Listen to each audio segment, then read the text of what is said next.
बंगाल की घटनाएं निश्चित रूप से हमें टहलाती है, हमें चिंतित करती है, लेकिन ये भी करता है कि जब जब कोई कमजोर होता है उसे कमजोर नहीं समझना चाहिए, क्योंकि एकत्रित होने पे वो बड़ी सी बड़ी सत्ता को भी हिला के रखती है। किसी अच्छे मशहूर शायर का मुझे वो चंद लाइनें याद आती हैं डॉक्टर अनिल, कि झुका हूं तो मुझे कमजोर ना समझ, झुका हूं तो मुझे कमजोर ना समझ, फलदार होगी डाली तो लचक तो होगी। इसी के साथ अभिनंदन। बहुत अच्छी बात कही आपने, फलदार होगी तो झुकेगी ही डाली। और एक्चुअल में फलदार भी होना चाहिए और झुकना भी चाहिए। बिल्कुल। झुकना अपने आप में एक नम्रता की, विनम्रता की निशानी है और एक संस्कार की निशानी होती है। लेकिन एक चीज और ध्यान देना होता है कि किस कदर तक झुकना है, इस कदर तक नहीं कि डाली टूट ही जाए। हम्म। तो ये जो लिमिट होती है, ये लिमिट हमें ध्यान रखनी होती है। जीवन का अर्थ लड़ाइयां लड़ना नहीं है, कुशलता पूर्वक पीछे हटना भी अपने आप में एक जीत होती है। बिल्कुल। तो बेफालतू की लड़ाई ना लड़ें। हम्म। लेकिन जहां लड़ना जरूरी हो, जहां अपने हक की बात हो, जहां सच की बात हो, सही की बात हो, वहां पर लड़ना भी जरूरी होता है। और ये समझ कहां पर लड़ना है और कहां पर पीछे हटना है, ये आती है मस्तक पर दस्तक देने से, डेली बेसिस पर अपने साथ जुड़ने से, मेडिटेशन से।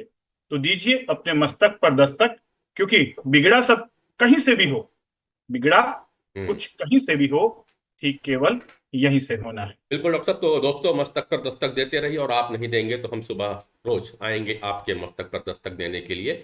घटना कुछ यूं हुई डॉक्टर साहब, कल मैं ऑफिस से काम निपटा करके लौट रहा था।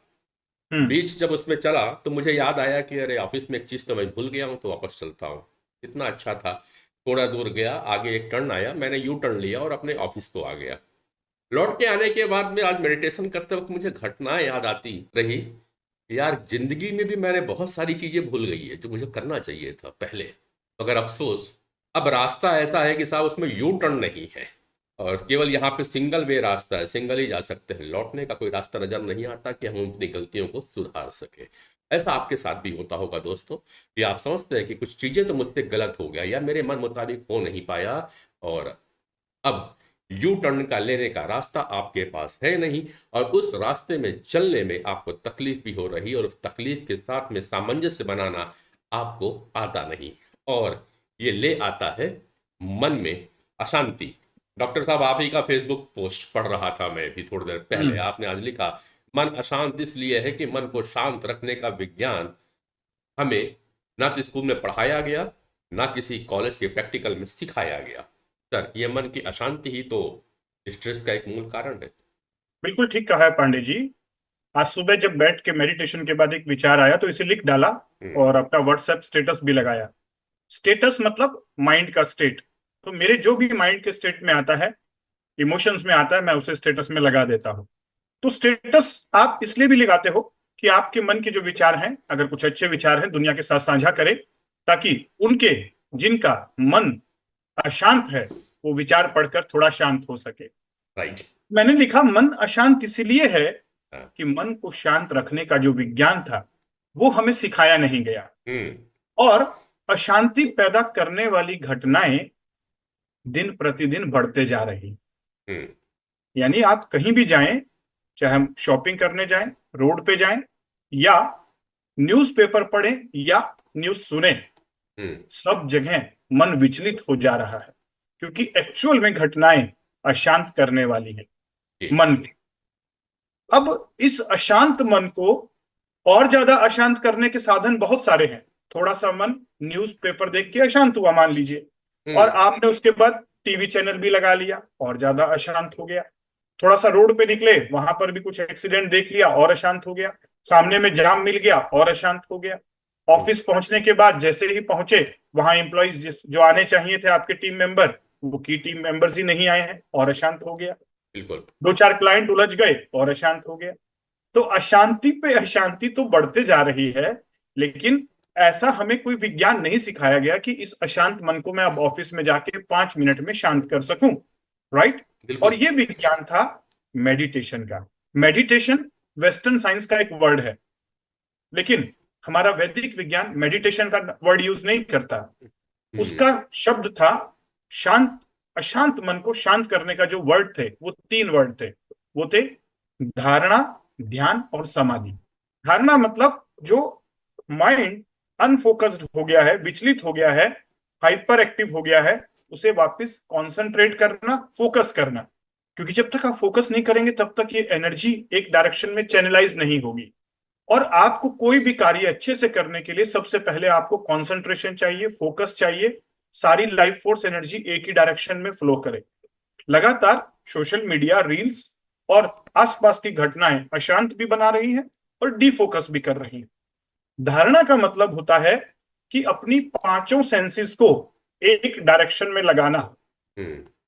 पांच senses, eyes, ear, smell, taste और टच, हम्म। एक डायरेक्शन में फोकस करना। प्रत्याहार, प्रत्याहार भी एक विज्ञान था जिसमें बाहरी दुनिया से कट ऑफ होके अपनी सेंसेस को अंदर लेकर जाना। जी। तो प्रत्याहार और प्रत्याहार के बाद धारणा। धारणा मतलब फोकस, अटेंशन, हम्म। एकदम एग्जैक्ट फोकस कि जहां आप चाहें वहीं पर सारी एनर्जी फ्लो करे। और हम्म। उसके बाद का ध्यान था ध्यान। ध्यान मतलब अभी जो कॉन्सेंट्रेट हो गया है माइंड, इसे जी। एक पर्टिकुलर डायरेक्शन में चलाना। क्योंकि आपने अपना अस्त्र शस्त्र शार्प कर लिया, फोकस कर लिया, लेकिन अब निशाना भी तो लगाना है। हम्म। जैसे आपकी गन अगर हिलती रहेगी, हाथ में ट्रेमर रहेगा, तो आप निशाना सही नहीं लगा सकते। जी हाँ। इसी प्रकार से ये मन है। मन अगर ऐसे ऐसे चलता रहेगा तो आप कोई भी कार्य ठीक से नहीं कर पाएंगे। जी। इसे ये फोकस करने का, कंसंट्रेट करने का, प्रत्याहार और धारणा और उसके बाद ध्यान। ध्यान का मतलब है निशाना लगाना। अब हम्म। फायरिंग करना है और शूटिंग करना है। तो ये पूरा विज्ञान केवल मेडिटेशन एक शब्द बोल देने से पूर्ण नहीं हो जाता। हम्म। हम्म। और लोग मेडिटेशन को बहुत ही बोरिंग समझते हैं और एक मेडिटेशन वर्ड, छोटा सा वर्ड सोच के सोचते हैं कि यार ये कोई विज्ञान थोड़ी है, ये हम्म। तो एक शब्द है। जैसे गाना सुनना होता है, हम तो मेडिटेट करते हैं। हम्म। कई लोग कहते हैं सर मैं मेडिटेशन करता हूँ, सर मैं मेडिटेशन करता हूँ। लेकिन मेडिटेशन का एक पूरा विज्ञान है। पहले जिसे समझना है, नॉलेज लेनी है, और नॉलेज लेने से काम नहीं बनेगा, उसे एक्सपीरियंस करना है, महसूस करना है, और महसूस करने के बाद उसे डेली बेसिस पे प्रैक्टिस करनी है। यह बहुत आवश्यक है। हर कोई आपको कहता है कि इस काम पे फोकस करो, इस काम पे ध्यान लगाओ, लेकिन ऐसा आप कभी कर नहीं पाते हैं। तो थोड़ा देर आप समझेंगे। वैसे समझने के लिए जरूरी यह है कि आप इस पूरे विज्ञान को पॉजिटिव हेल्थ जोन पे विजिट करके चल सके। डॉक्टर साहब, बात मैं कर रहा था स्ट्रेस की। लोग आज के डेट में तनाव से ज्यादा परेशान है, स्ट्रेस से परेशान है, लेकिन वो मानते नहीं है कि स्ट्रेस के लिए करना क्या चाहिए। लाइफ स्टाइल जरूर बिगड़ी हुई है लोगों की। लोग हम्म। चक्कर बहुत लगाते हैं। मतलब हमने वैष्णव के बात में बात किया कि वो ड्रग्स एडिक्ट हो जाते हैं, बहुत सी बुराइयां पाल लेते हैं, लेकिन कुछ लोग हैं जो बहुत कुछ अच्छा करना चाहते हैं अपने लाइफ में, स्ट्रेस से मुक्ति चाहते हैं। इस बीच में मेरी बहुत से लोगों से मुलाकात हुई। वो अच्छे अच्छे ओहदे पे बैठे हुए। अच्छा, मजे की बात यह है मित्रों कि जितने बड़े ओहदे पे होते हैं उनको उतना ही स्ट्रेस आता है, और वो उस स्ट्रेस को झेलते हैं। मगर झेलने से ऐसा होता है कि आने वाले समय में उनकी तबीयतें बिगड़ने लगती है, और बहुत अर्ली एज पे। क्योंकि आज की समस्या, आज की बात यह है कि हमारे जो यंग जनरेशन है बहुत जल्दी ग्रोथ कर रही है, और यंग एज पे ही लोग अच्छे अच्छे ओहदे पे बैठ चुके हैं, पर वहाँ उतना ही ज़्यादा स्ट्रेस भी आ रहा है। वो स्ट्रेस की दूर करने के लिए कई उपचार करते हैं। आज यूट्यूब में बहुत सारी चीज़ें मौजूद रहती है, वहाँ भी जाते हैं लोग। लोग बाबाओं का साधन करते हैं, बाबाओं के पास भी जाकर के बात करते हैं कि तनाव को कैसा दूर किया जाए। बहुत सारे मोटिवेशनल को भी लेते हैं कि किस तरह से अपने स्ट्रेस को मेंटेन किया जा सकता है। लेकिन इसके बाद भी मैंने पाया डॉक्टर अनिल कि जितने भी लोग इस तरह का उपाय करते हैं, मेडिटेशन भी हम्म। करते हैं, और अच्छे मेडिटेशन करते हैं, बहुत सारे मंत्रों का उच्चारण भी करते हैं, ध्यान लगाते हैं, लेकिन उसके बाद भी उनकी जो परेशानियां है ना, वो कम होने का नाम नहीं लेती। मतलब परेशानी तो आएगी, परेशानियों से लड़ना, परेशानियों को हैंडल करना वो नहीं समझ पाते हैं। और अस्पतालों में जब पहुंचते हैं तो बहुत सारी बीमारियों को लेकर के पहुंचते हैं, और बीमारी दूर नहीं हो पाती, तो उनका स्ट्रेस और दुगना तिगुना चौगुना हो जाता है डॉक्टर ने। तो बात मुख्यतः ये है कि ध्यान और मेडिटेशन किस तरीके से किया जाए कि उसका रिजल्ट हमें हेल्थ के रूप में मिले। जल्दी इस मेडिटेशन को लोग अध्यात्म की साधना मानते हैं, अध्यात्म मार्ग का रास्ता मानते हैं। तनाव, ध्यान से सुनिए जो मैं कहना चाह रहा हूं। तनाव जीवन में इसलिए आता है क्योंकि हमें बचपन से चिंता करना सिखाया गया है, चिंतन नहीं। तनाव जीवन में इसीलिए आता है क्योंकि हमें बचपन से चिंता करना सिखाया गया है, चिंतन नहीं। पढ़ाई की चिंता करो, बड़ा होके क्या कैसे करोगे, घर परिवार की चिंता करो, हम्म। नौकरी की चिंता करो। हमने शब्द ही एक यूज किया है, चिंता। इसको तो अपने फ्यूचर की चिंता ही नहीं है, राइट ना। बिल्कुल बिल्कुल बिल्कुल। चिंता का मतलब होता है चिंता। चिंता चिता की ओर लेकर जाती है, और चिंतन चेतना की ओर। हम्म। चिंता बीमारियों की ओर लेकर जाती है, चिंतन समाधान की ओर। हम्म। अब ये चिंता और चिंतन, ये दो ऐसे शब्द हैं जो देखने में च से शुरू होते हैं, हम्म। लेकिन इसको समझना बहुत जरूरी है। इंग्लिश में कहा जाता है worry and contemplation. Worry, worry is the miss use of imagination. ठीक है। चिंता अपने इमेजिनेशन पावर का मिस यूज है, उसे हम्म। गलत डायरेक्शन में यूज करना है। चिंता कैसे करते हैं पांडे जी? हम सब बैठते हैं, मन में कुछ सोचते हैं, नेगेटिव सोचते हैं हम्म। फ्यूचर के बारे में, उसका एक इमेजिनेशन बना लेते हैं, पिक्चर्स बना लेते हैं, उसमें साउंड डालते हैं, फिर उसमें फीलिंग डालते हैं, और फिर पूरी बॉडी के अंदर एक सिहरन पैदा हो जाती है, ब्लड प्रेशर बढ़ जाता है, हम्म। या एक एंग्जाइटी आनी शुरू हो जाती है, अच्छा फील होना बंद हो जाता है, जिसे हम कहते हैं स्ट्रेस, हम्म। यानी कॉर्टिसोल हार्मोन स्क्रीट होना शुरू हो गया। हम्म। ठीक है ना। हम्म। अगर कोई चीज आपके माइंड में चल रही है और उसकी वजह से बॉडी में कॉर्टिसोल हार्मोन पैदा हो गया, तो दैट इज कॉल्ड चिंता। हम्म। अगर कोई भी चीज आपके माइंड में चल रही है और उसकी वजह से कॉर्टिसोल हार्मोन बॉडी के अंदर पैदा हो रहा है, दैट इज कॉल्ड चिंता, वरी। हम्म। लेकिन अगर कोई चीज आपके दिमाग में या ब्रेन में या माइंड में चल रही है और कॉर्टिसोल नहीं पैदा होके उस समय पॉजिटिव हार्मोन पैदा हो रहे हैं, दैट इज कॉल्ड चिंतन, राइट। तो ये दो डायरेक्शन है ब्रेन को सोचवाने के तरीके। Train your brain for accurate thinking. एक होता है थिंकिंग और एक होता है मेटा थिंकिंग। थिंकिंग का मतलब है सोचना, और मेटा थिंकिंग का मतलब है जो मैं सोच रहा हूं उसके ऊपर जाके सोचना कि जो मेरा सोचने का तरीका है वो सही सोच रहा हूं या गलत सोच रहा हूं। जानवरों के पास केवल थिंकिंग होता है, मेटा थिंकिंग नहीं कर सकते। लेकिन इंसान के पास भगवान ने मेटा थिंकिंग की पावर दी है कि वो ये भी सोच सकता है कि जो वो सोच रहा है वो सही डायरेक्शन में सोच रहा है या नहीं सोच रहा है। क्या उसे अपनी सोच में बदलाव लाने की जरूरत है, क्या उसे थिंकिंग को एक्यूरेट करने की जरूरत है, ये है मेटा थिंकिंग। ठीक है बेटा। इसी को वैदिक विज्ञान में कहा गया है सेल्फ रियलाइजेशन, सेल्फ एक्चुअलाइजेशन, हम्म। यानी अपने आप को समझना। अब चिंतन जो होता है वो आपको मेटा थिंकिंग में लेके जाता है, और आप ये सोचते हो कि मेरी प्रॉब्लम क्या है। प्रॉब्लम पहले आप लिखते हो, प्रॉब्लम यानी जिसके बारे में आपको चिंता हो रही है उसको लिखिए। हम्म। फिर उसके बाद सोचिए कि मैं ऐसा क्या करूं जिससे मैं समाधान की ओर जाऊं, और समाधान एक दो तीन चार जो भी आपका ब्रेन सुझा रहा हो उसे लिख डालिए। ये पेन और कॉपी के साथ करने वाला प्रोसेस है।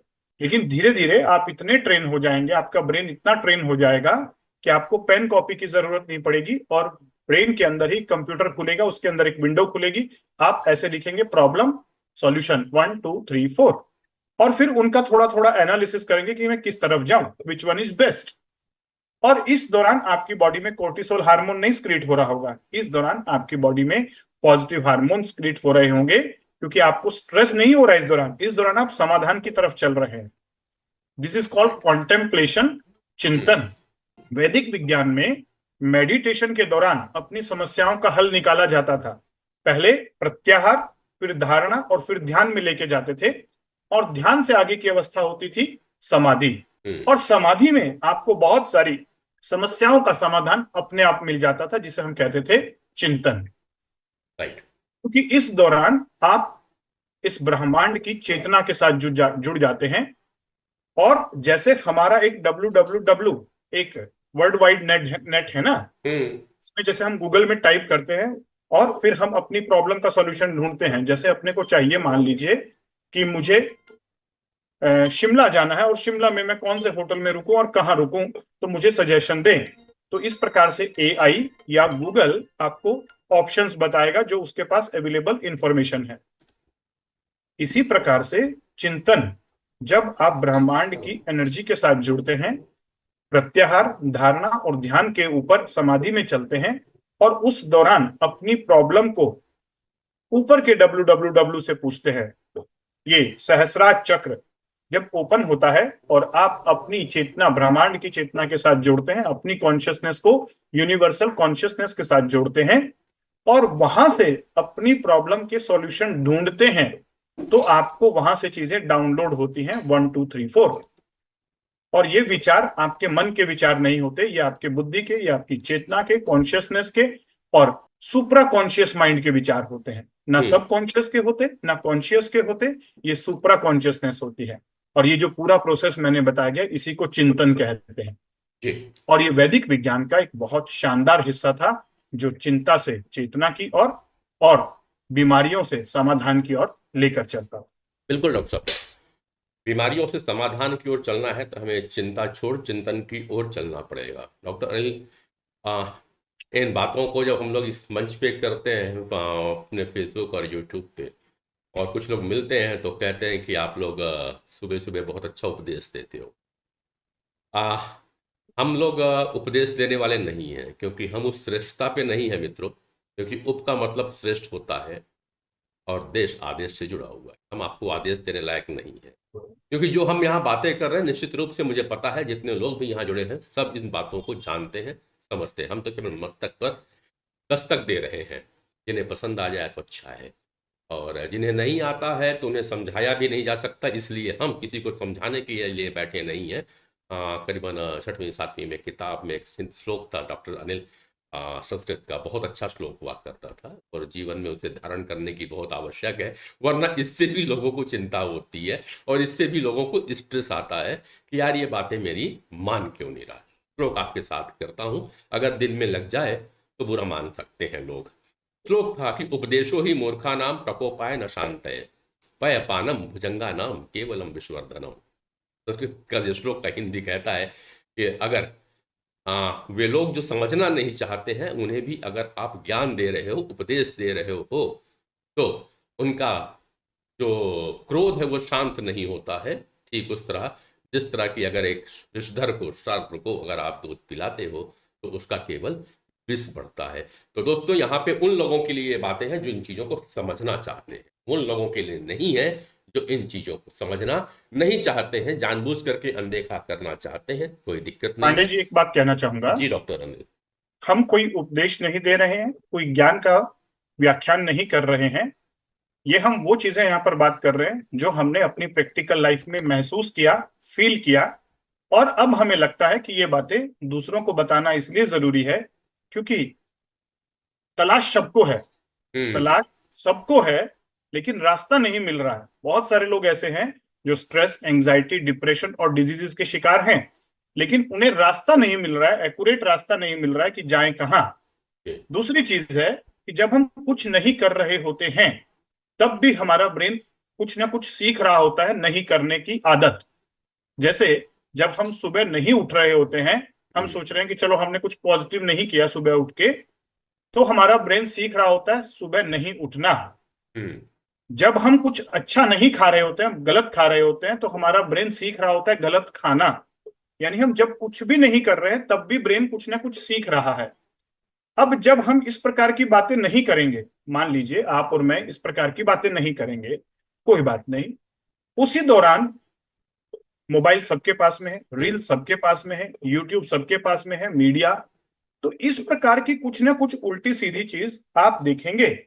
और जब देखेंगे, अगर आपको यकीन नहीं आता है तो आप एक काम करके देखिए, लगातार 7 दिनों तक किसी भी एक वेब सीरीज को देख लीजिए, बिल्कुल। और उसके पश्चात आप अगले 7 दिनों में अपने आप को ऑब्जर्व कीजिए कि आपकी शब्दावली चेंज हो गई है, आपके वर्ड्स चेंज हो गए हैं, आपकी बॉडी लैंग्वेज थोड़ी चेंज हो गई है, और आपके सोचने के अंदर आपकी सोच बदल गई है। आप बहुत सारी गलत चीजों को सही मानने लग जाओगे अगर आप वेब सीरीज देख लोगे, और आपको लगना शुरू हो जाएगा कि नहीं, ऐसे भी तो जिया जा सकता है। हम्म। तो यही फर्क है कि हर सेकंड हमारा ब्रेन कुछ ना कुछ सीख रहा है। फर्क ये है कि हम क्या देख रहे हैं और क्या सीख रहे हैं, और जिस चीज को हम रेगुलर बेसिस पे कर लेते हैं वो हमारे फाइल का, प्रोग्राम का हिस्सा बन जाता है। बिल्कुल डॉक्टर अनिल, हमने बात इसलिए कही कि लोगों का अक्सर ये कहना होता है और ये मानते भी हैं कि ये जो बातें कही जाती है, ये बातें बैठ करके कर रहे हैं और हम लोग को हम आपको सुनाने नहीं आए हैं। पहली बात तो आप अच्छे से मान लें, डॉक्टर अनिल और मैं, हम अपने आप को बता रहे हैं। जिस तरह अभी डॉक्टर अनिल ने कहा कि हम जो सोचते हैं वही हमारे साथ में होने लगता है। अगर हम पॉजिटिव चीजें कर रहे हैं, एग्जाम्पल दिया वेब सीरीज का, अगर हम वेब सीरीज कंटिन्यू देखते रहते हैं और उस पर कुछ हम क्राइम के सीन देखते हैं जिसमें लैंग्वेज जो है वे रोड छाप होती है, तो कुछ दिनों बाद हमारी जो टोन है, हमारी जो टंग है उसी तरफ बढ़ने लगती है और हम वही लैंग्वेज का उपयोग भी करते हैं। सच है डॉक्टर साहब। कोविड का समय याद होगा, हम लोग कोविड पे घर पे रहते थे और उस समय हम लोग भी वेब सीरीज देखते रहते थे। कितना अध्यात्म और कितनी धार्मिक चीजों को आप देखोगे तो थोड़ा बहुत वेब सीरीज की भी देखते थे। तो उसमें कई बार जो देखने की कोशिश हुई तो उसमें हम सोनी की एक आया करता था सीरियल पर, क्राइम पेट्रोल, उसे बहुत देखते थे। तो कुछ समय बाद ऐसा हुआ कि हमको ना अपना आसपास ही लगता था यार सब तरफ क्राइम ही क्राइम होती है, कहीं अच्छा ही नहीं होती क्या। बाद में हमने चेंज किया, नहीं भैया घर के अंदर में कम से कम ये क्राइम पेट्रोल वाले सीरीज मत दिखाना, क्योंकि ये पूरा मन को ही चेंज कर दे रहा है। तो हम यहाँ जो बैठते हैं ना, जितना देर आपसे बात कर रहे हैं मित्रों, जितना देर हम लाइव आए हैं, तो ये मान के चलिए इससे 2 घंटा ज्यादा हमने अपने ऊपर में वर्क किया होगा इन कंटेंट को जो आपसे बातें कर रहे हैं इसको पढ़ने में, ताकि हम अच्छी चीजें आपके पास में ला के रखें। डॉक्टर अनिल पिछले कई सालों से इन चीजों को पढ़ रहे हैं, तब जाकर के आज यहाँ पे आपसे बात कर रहे हैं, तो हम अपने को डेवलप कर रहे हैं। और मैं अक्सर कहता हूँ कि मैं तो अपनी बड़ी बेहतरीन गाड़ी लेकर के चल चुका हूँ। अब आपकी इच्छा है मेरी गाड़ी में बैठने की तो बैठ जाइए, मैं ना टिकट लेता हूँ और ना ही किसी को रोकता हूँ कि आप मेरे साथ चलते रहिए। जब आपका माना है उतर जाना, जब माना है फिर चढ़ जाना, ये गाड़ी चलती रहेगी। डॉक्टर अनिल जी। भगवान ने हम सबको चॉइस का एक वरदान दिया है, हाँ जी। फ्री विल का। चॉइस हमारी है, लाइफ में दोनों चीजें हमेशा मिलेंगी, भटकाव भी मिलेंगे, ठहराव भी मिलेंगे, राइट। बिगड़ने के लिए डिस्ट्रैक्शंस भी मिलेंगे, अट्रैक्शंस भी मिलेंगे। चॉइस हमेशा हमारी होती है। और आज के समय में डिस्ट्रैक्शंस ज्यादा हैं, भटकाव ज्यादा है, इसीलिए कुछ चीजें ऐसी होनी चाहिए जो एटलिस्ट लोगों को थोड़ा सा सही डायरेक्शन में लेकर चले। बिल्कुल। हो सकता है कि आपको और मेरे जैसे लोगों को जरूरत ना हो, यानी कि हमारे टाइप की पीढ़ी की, हम्म। क्योंकि हम थोड़े समझदार हैं, यानी कि हम एक उम्र का तकाजा जी चुके हैं, एक लंबा अरसा 30-40 सालों का हमने जिया है। लेकिन जो युवा पीढ़ी है, जो छोटे बच्चे हैं, को आज इस नॉलेज की जरूरत है। शायद ये हमारा जो छोटा सा प्रोग्राम है मस्तक पर दस्तक, उनके प्यारे से भोले से मस्तक पर दस्तक दे जाए और उन्हें समझ में आए कि यस, चीजें गलत हो रही हैं और उसे ठीक करना जरूरी है। डॉक्टर बहुत सारी अनिल बातें ये इसलिए बात कह रहा जो, हूं पांडे जी, हाँ। बहुत सारे बच्चे जो पॉजिटिव हेल्थ जोन में आते हैं, जब उनके साथ बात करो, प्रॉब्लम उनमें नहीं है, प्रॉब्लम उनके भटकाव में है। और वो पूछते हैं कि सर ये बातें हमें पहले क्यों नहीं पता चली, तो अगर मुझे पहले ये चीजें पता चल जाती, वो कहते हैं, तो शायद मैं उस रास्ते पे ही नहीं जाता। Prevention is better than cure. Right. और सब जानते हैं लोग, ऐसा नहीं है कि नहीं जानते हैं, जानते हैं, उसके बाद भी नजरअंदाज करते हैं। वो जानते हैं कि तनाव की वजह से ही बीमारी हो रही है, वो जानते हैं कि जो मैं बातें कर रहा हूँ वो सही नहीं है, और इसीलिए वो कहते हैं कि उपदेश मत दो। वो जानते हैं कि जो बात ये बोल रहे हैं वह सही बोल रहे हैं और इसको करना चाहिए, तभी हम हेल्दी रहे। जैसे आप कहते हो, और हम लोग अक्सर मंच पे कहते हैं कि फास्ट फूड नहीं खाना चाहिए। सर एक व्यक्ति बताइए जो ये कहता हो कि फास्ट फूड अच्छा होता है। सर दारू नहीं पीना चाहिए, शराब नहीं पीना चाहिए, गुटखा नहीं खाना चाहिए, सिगरेट नहीं लेना चाहिए, ये सारे लोग कहते हैं, पीते हैं। अगर अच्छा होता तो सर परिवार के साथ ही बैठ के पी लेना था ना दारू को। क्यों नहीं एक बाप अपने बेटे को बोलता आजा बैठ यार, 4 पैग लगाते हैं एक साथ, चार चार बोतल वोदका एक साथ बैठ के पीते हैं अपन। पर कोई बाप नहीं बोलता, बाप तो यही बोलता बेटा दारू मत पीना। किसी पिता को मालूम चल जाए कि उसका बेटा आज वहां बार में बैठा दारू पी रहा था, तो उसको तो मारना चालू कर देता है। खुद क्यों पीते हैं और खुद मना नहीं करते हैं। सिगरेट बेटे को बोलेंगे कि नहीं पीना चाहिए, तो भैया आप छुप छुप के क्यों पीते हो। और फिर इतनी अच्छी ये चीज थी तो छुप छुप के क्यों पिया, खुले में चले आते बैठ के लगा लेते। तो बहुत अच्छी जानते बात पांडे जी। जानते सब है डॉक्टर साहब, बस यही है कुछ बातें नजरअंदाज बस करनी। इतनी ही करनी है हमें कि जो चीजें हमने कभी फील ही नहीं की, हाँ। जिसके बारे में जाना ही नहीं, नॉलेज ही नहीं, हम्म। तो वो दिखेगा भी नहीं। राइट। मैं क्या कहना चाह रहा हूं, जब हम्म। आप इन चीजों को देखना शुरू करते हैं तभी आपको ये चीजें दिखाई देती हैं, हम्म। ये मेटाफिजिकल चीजें। जब तक आपका ध्यान इन चीजों पर रहता ही नहीं, तो आपको ये चीजें दिखाई भी नहीं देती। राइट। और जो चीज दिखाई देती है वही आप मान लेते हो कि यही सच है। बिल्कुल। भ्रम। भ्रम। जैसे मान लीजिए पांडे जी, आपके कान में कोई आपके दोस्त के बारे में 10 चीजें एक्स्ट्रा बोल के चले जाए और आपकी पूरी भ्रम में डाल दे, हम्म, तो आपको अगले दिन से वो आपका प्यारा दोस्त कुछ गलत दिखना शुरू हो जाएगा।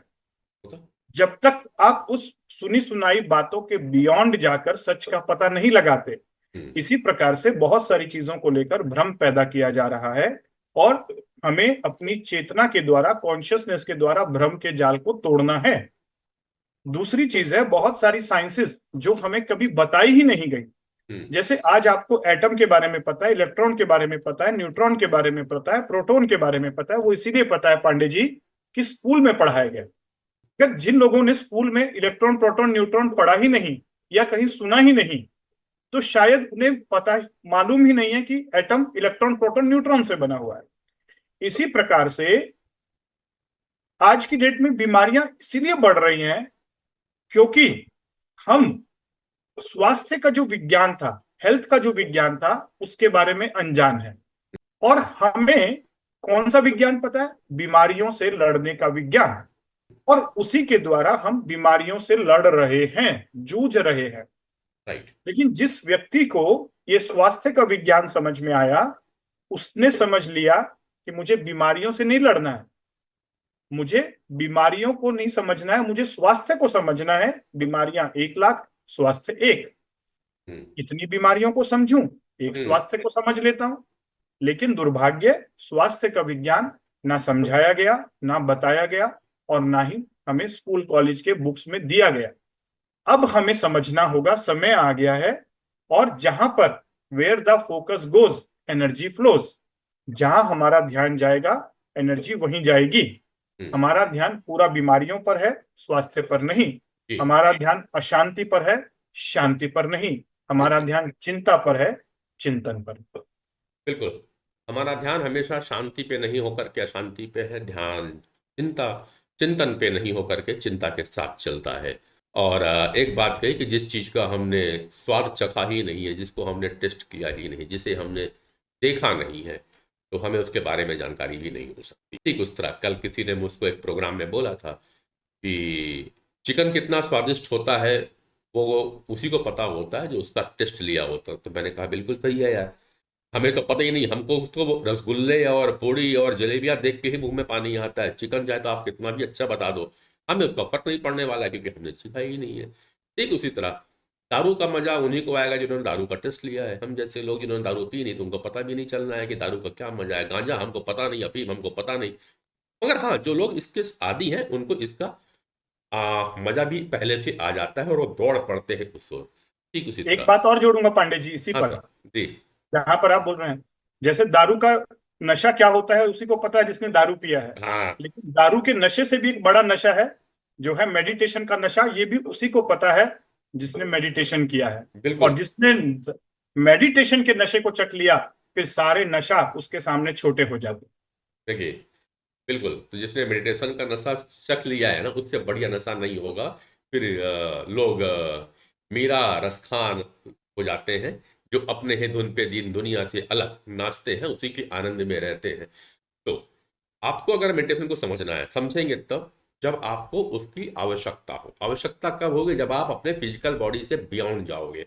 अभी लोगों को परेशानी क्या होती है डॉक्टर अनिल, कि मैं जो भी कर रहा हूँ, चाहे मैं नशा कर रहा हूँ, चाहे मैं स्ट्रेस ले रहा हूँ, उससे क्या फर्क पड़ना है? अभी तो मुझे कोई परेशानी आई नहीं है, मैंने बीमार हुआ नहीं हूँ। लेकिन दोस्त, बीमार होने के पहले आप बीमार होने की प्रक्रिया से गुजरने लगते हो। ठीक उस तरह जिस तरह एक पौधा उगने के पहले जमीन के अंदर विस्फुटित होने लगता है, प्रस्फुटित होने लगता है, उसका बीजारोपण बहुत पहले हो चुका है। और उसको समझने के लिए उसी वही परखता है जो पक्का किसान होता है कि इस मिट्टी से कब और कितने दिन बाद यह अंकुरित होकर के ऊपर आएगा। आध्यात्मिक दुनिया में लोग इसी तरह अभी अंदाजा लगाया करते थे, उसके मालिक हुआ करते थे। लेकिन अब पॉजिटिव हेल्थ जोन में कुछ मशीनें हैं जिससे आप पता कर सकते हो कि इन चीजों का असर आपके जिंदगी में किस तरह पड़ रहा है। लाइव देखिए उसको, उसकी रिपोर्ट को देखिए कि स्ट्रेस लेने से कौन कौन से ऑर्गेन आने वाले समय में प्रभावित होने वाले हैं और कैसी कैसी बीमारियां आपको किस किस अंगों में आ सकती है। बीमारी के पहले बीमारी का पता पॉजिटिव हेल्थ जोन पर। दूसरी बात, स्ट्रेस आपको है कि नहीं और किस लेवल पे आप स्ट्रेस ले रहे हो। क्योंकि हम पुरुषों की भी कई बार आदत होती है और महिलाओं की भी आदत है कि हम अपने इसको छुपाते हैं। हम पुरुष अपने परिवार में स्ट्रेस बताना नहीं चाहते कि कोई ये घर के परेशान हो जाए लोग ये जान करके कि हम स्ट्रेस में हैं। महिलाएं चाहती हैं कि हमारी परेशानी को पति को ना मालूम चले, बच्चों को ना मालूम चले। तो दोनों परिवार को बैलेंस करने के लिए अपने स्ट्रेस को छुपा देते हैं। तो छुपाइए नहीं, आइए हमारे पास में पॉजिटिव हेल्थ जोन पे, जहाँ पे आप पता कर पाएंगे कि आपका स्ट्रेस लेवल कितना है, आप कितने वाकई खुश रहते हो, कितने आनंद में रहते हो। और जब आप अपने चक्रों को देखोगे ना, तब आपको समझ में आएगा कि आने वाला समय आपके लिए कितना गलत ट्रैक पे जा रहा है। और तब उसको सुधारने के लिए डॉक्टर अनिल आपको चखा देंगे एक छोटी सी उस मेडिटेशन की, जिसमें आपको मजा आने लगेगा। बस इतना सही कहेंगे कि तनाव है कि नहीं, ये भी मशीन से भी पता किया जा सकता है और महसूस आप भी कर रहे हैं। दूसरा, कि जो हम यहाँ करवा रहे हैं, क्या उससे तनाव खत्म होता है? मशीन भी बता देती है और आपका अनुभव भी। सब्जेक्टिव और ऑब्जेक्टिव दोनों ही टेस्ट यहाँ पर होते हैं। मेलोडी खाओ, खुद जान जाओ। स्वस्थ रहा जा सकता है, मस्त रहा जा सकता है, आज के समय में भी, बीमारियों के समय में, तनाव के समय में भी। बट विज्ञान खुद से सीखना होगा, देना होगा मस्तक पर दस्तक।